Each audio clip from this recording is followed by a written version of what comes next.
İslam dəvətçisinin üçüncü sifəti, labüd olan sifəti insanlardan gələnlərə səbr etmək.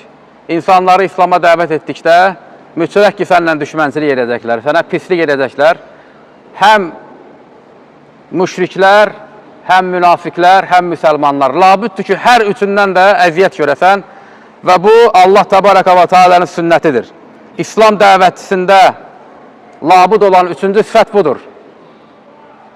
İbn-i Teymiyyə rahiməhullah deyirdi ki, biz sabr və yəqin tənəlül imamətə fiddin. Dində imamətə səbr və yəqinliklə nail olunur. Allah subhanahu wa ta'ala buyurur ki, وَجَعَلْنَا مِنْهُمْ əimmətən يَحْدُونَ بِأَمْرِنَا. Biz onlardan imamlar etdik ki, dinimizə dəvət etsinlər. لَمَّا صَبَرُوا, səbr etdikləri və yəqin olduqları vaxtda. Səbr etdikləri. İslam dəvətçisinin üçüncü labüd olan sifətidir.